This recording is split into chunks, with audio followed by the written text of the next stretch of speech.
Bildiğimiz gibi son 1,5 aya yakın bir süredir ülke gündemi olarak biz İstanbul seçimlerine kilitlendik.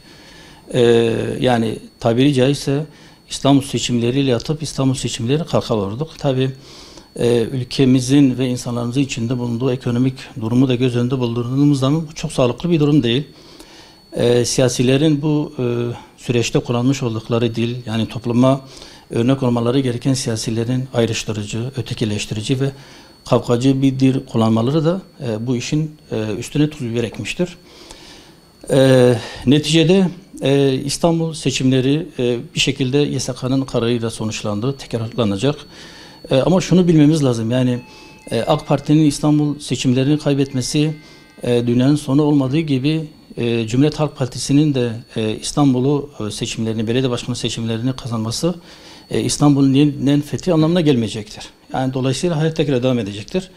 Ülkemizin bunca sorunları varken, özellikle ekonomik anlamda bunca sorunlar, sıkıntılar varken ülke gündeminin bu şekilde belirlenmesi çok akıl kârı değil.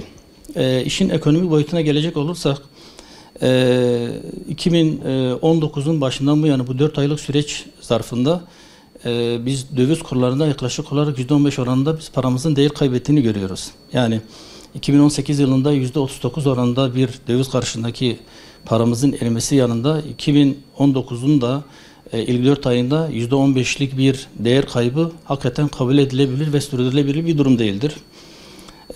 Özellikle bizim ülkemizin de içinde bulunduğu gelişmekte olan ülkeler baz alındığı zaman bu konuda yani açık ara lideri durumdayız. Yani mesela Brezilya, Arjantin, Güney Kore ve diğer ülkeleri kapsadığımız zaman onlardaki döviz kaybı şu 2019'un 4 aylık sürecinde 0,6 %1 bile değilken bizde %15 olması, yani bu izah edilebilecek bir durum değildir. Yani peki neden kaynaklanıyor bu? Yani biz ne yapmamız lazım? Yani bu döviz kurlarının bu kadar artışı karşısında biz ne yapıyoruz? İlk başta bizim kendi içimizdeki sorunları halletmemiz gerekiyor. Ekonomiye odaklanmamız gerekiyor. Yani kısır çekişmeleri bir tarafa bırakıp asıl gündemimiz olan ekonomik gündemine dönmemiz lazım. Hükümetin bu konuda mutlaka acil tedbirler alması lazım.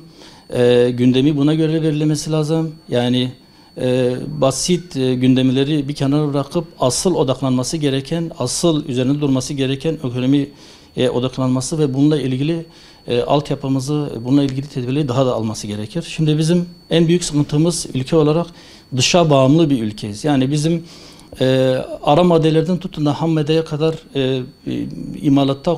imalat sektöründe kullandığımız ürünlerin büyük çoğunluğunu biz ithal etmek zorundayız ve bunu da büyük oranda biz dövizle alıyoruz.